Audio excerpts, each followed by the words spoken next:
The knife used by Jim Bowie would come to be known as the Bowie knife, one of the most iconic American-made weapons in history. Musashi arrives in the capital city of Kyoto.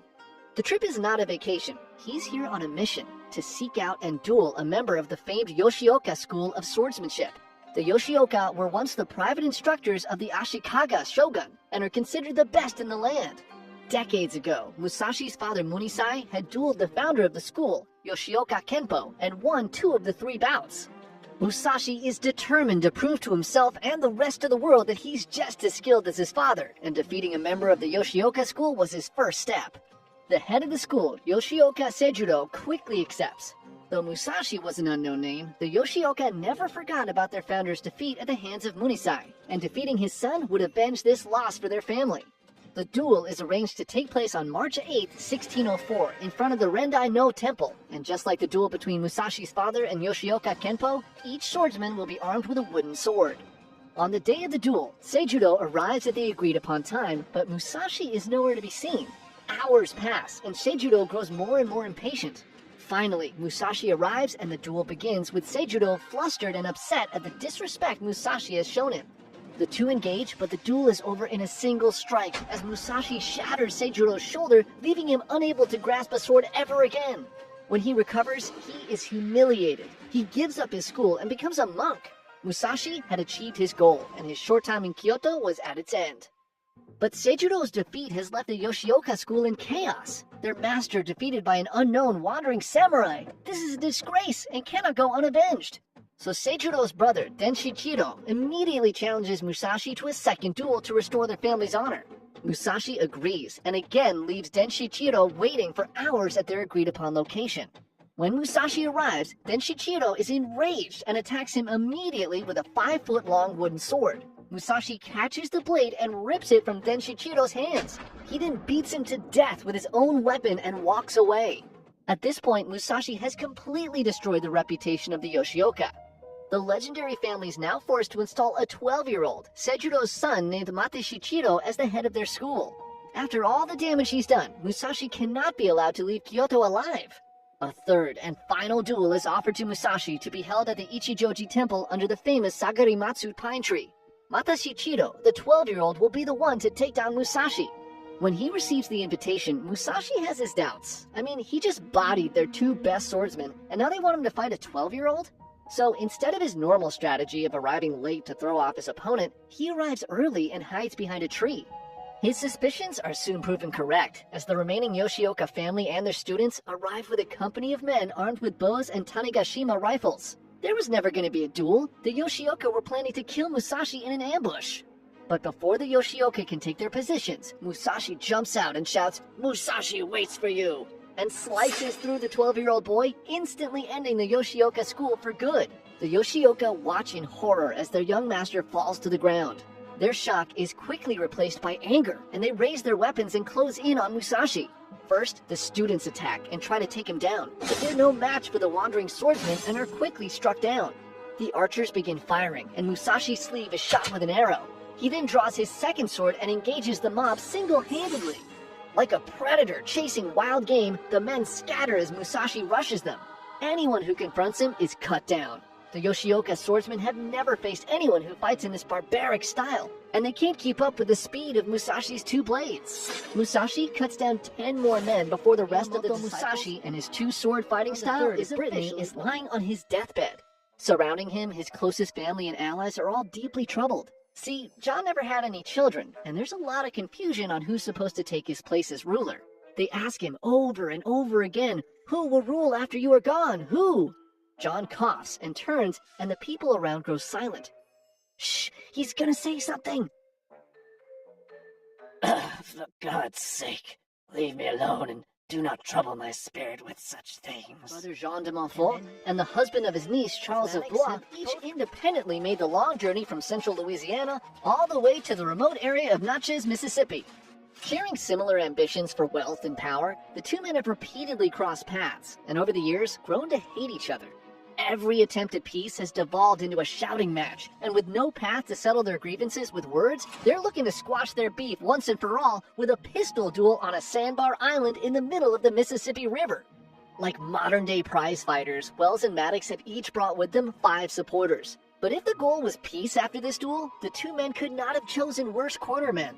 Between the supporters were rivalries that were more intense than even that of the duelists themselves, and no two men hated each other more than Jim Bowie and Major Norris Wright. Jim Bowie, a friend of Wells, was a large and powerful man who fancied himself as somewhat of a real estate investor. More accurately, he was probably a scam artist selling fake land deeds to begin spreading the word around Louisiana that he was a crook. When Bowie hears about this, he hunts Major Wright down to a hotel bar and demands that Wright say what he'd been saying behind his back straight to his face. Major Wright stared back calmly and without warning draws his pistol and fires, aiming directly at Bowie's chest.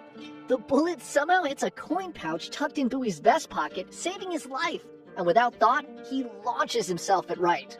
As the Major's friends try to pull them apart, Bowie bites Wright's hand so hard that one of his teeth is left stuck in Wright's flesh as he's pried away. That night, Bowie vows to never be caught unarmed again, and he and his brother have a blacksmith fashion a 9-inch hunting knife that he will begin to carry. He has his eyes locked on Wright as soon as he sees him arrive on the sandbar accompanying Maddox. As Wells and Maddox watch their supporters mean-mug each other, they realize that they might have made a huge mistake. So they force their supporters to stay far away and remain separated while they have their duel at a distance. Wells and Maddox walk with their seconds, receive their pistols, and take their positions. The signal's given and they fire at each other, but both miss. Their weapons are reloaded, and again they take their place and on command fire for a second time. But again, both shots miss. At this point, the realness of the situation is starting to sink in for both Wells and Maddox, and realizing that dueling sounded a lot cooler before they actually started doing it, the men decide to shake hands and call their beef settled. Honor had been restored to both gentlemen, hooray! And the day ended together towards Maddox's camp to get some refreshments. Wells's supporters, General Cooney and Jim Bowie, rush out from their waiting area upset and wondering why the duel is over if they're both still alive. The duelists explain what happened, but Cooney, still craving a day of violence, turns to Robert Crane, his hated rival and Maddox's second, and says, "Colonel Crane, this is a good time to settle our difficulty." And this is when the shit hits the fan. Crane, still holding Maddox's pistol from the duel, aims at Cooney and fires. The bullet misses Cooney, but strikes Bowie in the hip, knocking him to the ground. Cooney draws his pistol and fires at Crane, hitting him in the arm. And immediately, Crane produces his own pistol from his belt and fires back at Cooney. He hits an artery in his thigh and he begins to bleed out. Bowie scrambles to his feet and menacingly unsheathes his knife, looking for revenge after watching his friend get shot. Crane, now holding 2 empty pistols, throws one at Bowie and hits him square on the forehead, shattering the gun and knocking him to the ground for a second time. Bowie crawls away and slumps against a giant driftwood log to try to regain his composure. The gunshots startle the remaining supporters from both camps, who all begin rushing in, and Major Wright spots his nemesis dazed on the ground. Without hesitation, he rushes towards Bowie, quickly draws his pistol, and fires at him, trying to finish him off for good. Bowie rolls out of the way at the last moment, and Wells's second, a man named McWhorter, throws Bowie a pistol, which he quickly fires at Wright and hits him. Screaming, "Damn you, you have killed me!" Wright unsheaths his cane sword and stabs Bowie in the chest, puncturing his left lung. Wright bends over trying to remove his sword from his rival's chest, but it's caught in Bowie's sternum.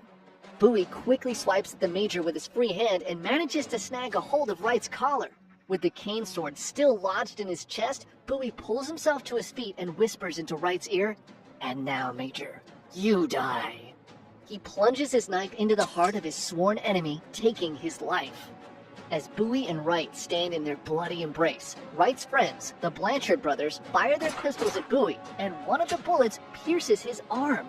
Bowie quickly shoves Wright's body off of his knife and slashes one of the brothers, cutting his arm and taking him out of the fight. As the brothers begin to flee, the remaining Wells supporters open fire, and the unlucky Blanchard with the gash in his arm adds a bullet wound to his list of injuries. More shots are fired, but no one else scores a hit, and the original duelists finally regain order. Is severely injured, being shot twice and stabbed in the chest. Crane, having no previous bad blood with Jim Bowie prior to the day's events, in Charles of Blois, and the English backing Jean de Montfort. After a few years of intense fighting, the Pope comes in and negotiates a temporary peace by a Breton knight named Jean de Beaumanoir and Ploermel, controlled by English knight Robert Bembereau. These towns are only 8 miles apart, so the French-backed forces regularly clash with the English during the war. But now that war is in a timeout, and these knights are getting restless. Without fighting, they can't show off how chivalrous they are, and if they can't show off how chivalrous they are, how are they supposed to get famous in Bagahati? So one day, Beaumanoir travels to Plumel, and from outside the castle gates, shouts to Bembaro, challenging him to a duel. It would be a good chance to up our honor, at least for whoever wins, of course. Bembaro thinks and issues a counteroffer. Rather than a duel, let us have a tournament. Take 20 to 30 of your men, and I'll do the same, and we'll meet at a beautiful field where nobody disturbs us. No prize money, just the opportunity to fight to the death to prove who were the greatest knights of Christ. You son of a bitch. Each side will have 30 men, and they'll fight each other without any reinforcements until one side's warriors are all dead, disabled, or captured. Most importantly, nobody's allowed to run away. And with that, the two men go about recruiting their teams. Beaumanoir recruits a mixture of knights and squires from Brittany, who all support France, and Bembaro's team consists of English knights, German mercenaries, and a handful of Bretons who support the English rule. So on March 26, 1351, both sides each attended Mass and went to confession to absolve their souls. Now that they can beat the shit out of each other without worrying about going to hell, Beaumanoir and Bembaro march their warriors to a midpoint between their fortresses called Half Oak, bringing with them a throng of spectators and refreshments. The combatants choose their weapons: axes, spears, hammers, and swords, and all the participants mount their horses and form two lines facing each other. A signal is given and both sides charge full speed at each other. The crowd erupts as the two lines meet, and the deafening clang of weapons on armor echoes throughout the field. Some men are knocked off their horses and are quickly met with a warrior from the opposite team frantically swinging their weapon at them, trying to kill them. All the men eventually find themselves on the ground, squared up in pairs, and 30 simultaneous savage duels begin. The fighting is dirty and barbaric, with blood and mud being thrown everywhere. The women in the crowd start to get grossed out. Is this what chivalry is supposed to look like? A French warrior is slain and is quickly followed by two on the English side. After an hour or so, everyone's dirty and exhausted, and someone calls for a timeout. Both sides agree, and both teams go back to their side of the field to repair their armor and weapons, bandage their wounds, and get some refreshments. Eventually, the combatants, still bleeding, battered, and bruised, take the field again and charge at one another. A French squire squares up against Bembaro and thrusts his spear through his head. Bembaro, mortally wounded but unaware of just how bad he looks, tries to stand, and another French knight rushes in and slices him with an axe, killing him on the spot. With Bembaro down, a mercenary on the English team takes command, and they regroup and fight back fiercely. Beaumanoir is injured in the English rally and is thrown to the ground. He begs for water, and a knight near him shouts, "Drink your blood, Beaumanoir, your thirst will pass." Exhausted again, the two sides call for another timeout and retreat to their corners of the field. The break doesn't do much to recharge the batteries of the combatants. At this point, they've been fighting to the death in full armor for hours, and they're all completely gassed. On top of this, most of the crowd is either grossed out, bored, or walking away. Remember, there's no big payday for all of this. This is all to prove who's the most chivalrous here. They lurch back onto the battlefield, now clinching and trying to stab each other with daggers and swords. Men are sloppily falling to the ground in exhaustion. It's at this point a French knight decides that the rules of this match are stupid, and he wants to go home, and he gets on his horse and rides onto the battlefield. He charges straight into the biggest pile of people and steamrolls 5 English knights, which collapses their line. The French team swarms in, and soon the remaining English warriors surrender. 9 of the English team's warriors and 5 on the French team lie dead on the battlefield. Everyone else is severely injured with broken bones and deep lacerations. The remaining English team is brought back to Josselin and treated as celebrities after the fight.